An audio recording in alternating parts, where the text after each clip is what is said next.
everyone, it's Pam from Pouring Artists International.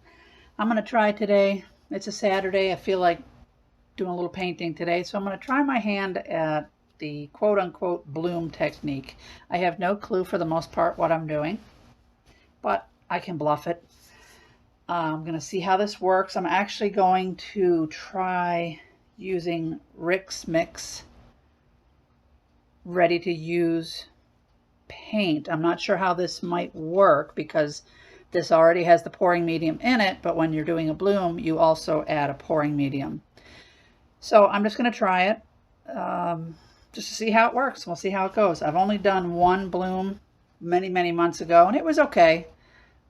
Certainly nothing like Karen from Waterfall Acrylics can do. She does amazing work, so please subscribe to her channel, Waterfall Acrylics.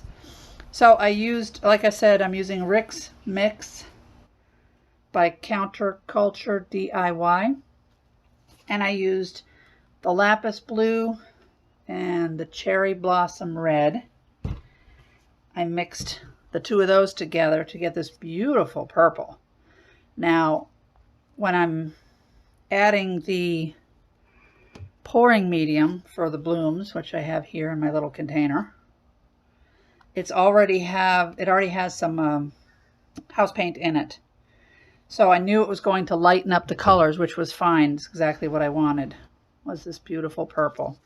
And then the lapis blue is a little darker out of the bottle, but again, using the pouring medium for the blooms, lightened it up a little bit. Still has a loose consistency, so we're gonna give it a shot. And then I also decided to add some of the Folk Art Royal Gold Metallic. Did that with the blooms pouring medium. And I made the cell activator with also Rick's Mix Coal Black, but again having to add a little bit of Floetrol to it. It did lighten up just a little bit, so it's more of a charcoal gray right now, and I'm okay with that. We're just going to give it a try. This is all an experiment to see what happens. And I'm using my little setup here. I have one turkey tray on top of the other to boost it up a little bit.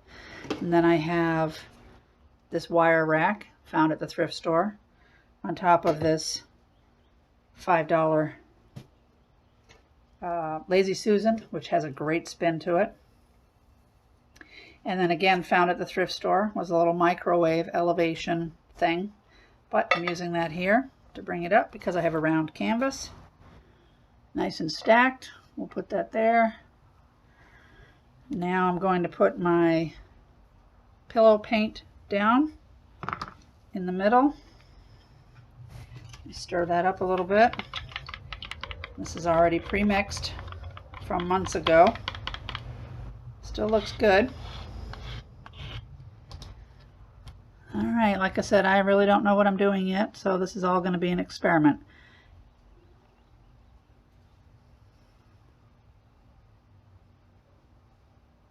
I'm so inspired by a couple of people, Chad Booth, Kathleen Osmore, Karen Durshan. Kind of mixed the two of them. They all do some fabulous work, so you need to follow their channels. Chad is working on getting his channel up. Kathleen, hers is Cause Creations. Alright, I'm going to let that sit for just a minute and get rid of that bubble. I also found at the thrift stores, because I teach classes in 3 different cities here locally, so I'm always trying to provide everything for the students. So when we're doing Dutch pours and anything where we need to have air and they don't have to blow with a straw, you can find all kinds of hair dryers at the thrift store. And these older ones, which is very old, you see has the JCPenney logo, $2.99, but if it's a white tag day, it's 50% off of that. What I like about these older ones, they do have a cool setting. This says cold, but believe it or not, it's still fairly warm. But I do have several of the blow dryers that have a cool setting, which is nice when you don't want to add heat to something. Or in alcohol inks, if I'm using Yupo paper, I don't want to use heat because that'll end up warping the Yupo. All right, so instead of me getting my head in the camera, I'm just going to try and use the blow dryer just to move it around. So I'm going to pour the purple in the middle.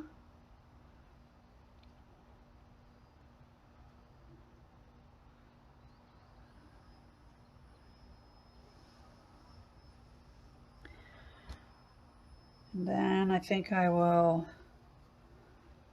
put a little bit of gold. This seems a lot heavier, obviously, because it's a metallic. Add a little blue.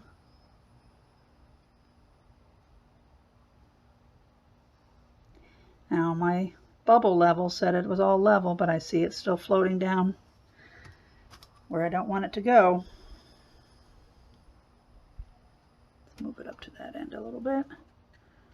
Throw a little bit more gold.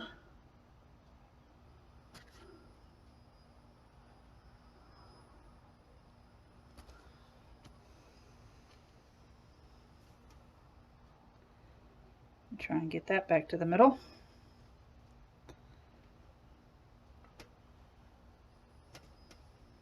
I think I need to put some sticks under there to shim.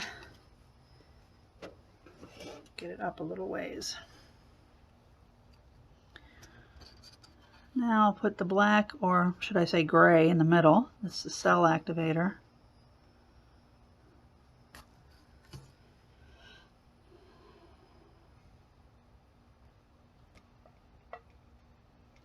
All right, I'm going to use the hair dryer, blow dryer. Kind of scooch it out a little bit, see what happens. I'm going to do it on low. Nope, need to do it on high.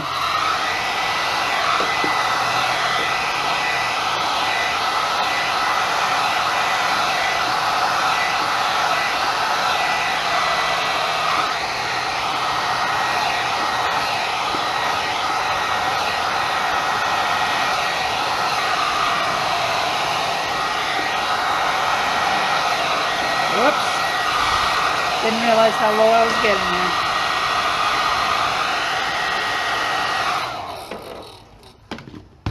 All right. Scraped right into the canvas on that one. We'll see if we can fix this here.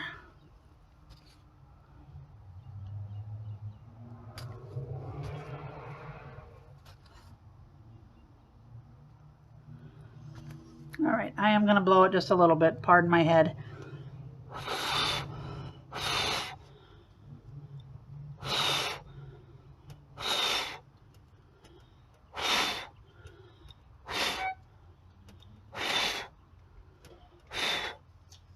All right, let's take this for a spin and see what happens. I think I'm going to take this off of it. I think it's going to slide if I don't.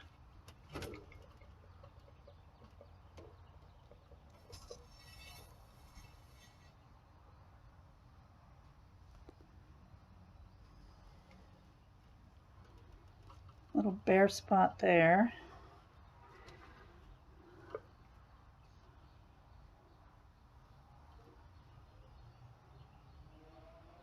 Just picking up what went on to the Lazy Susan. I need to add some over here just to help it flow. I'm going to give it one more quick spin.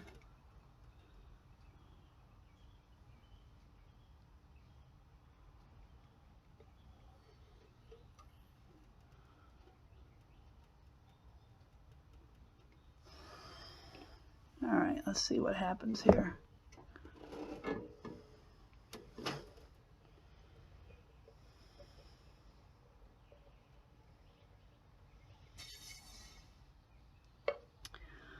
Oh, it's pretty. It's not what I wanted, but that's not too bad. Using a premix. Let me tap the sides off here.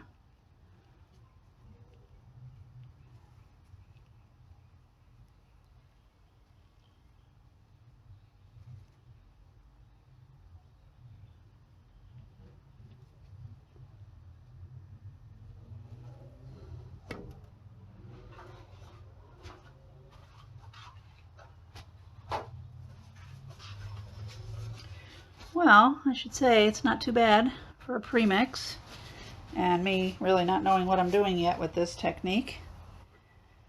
Give it a little torch.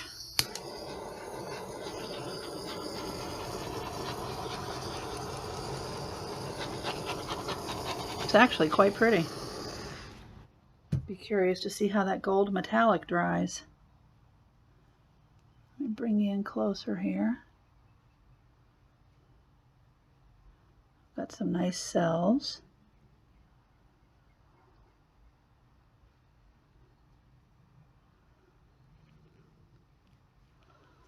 There's a nice area. It's very subtle. Maybe that's because everything is pre-mixed. I don't know. But that is quite lovely, actually. I'm surprised.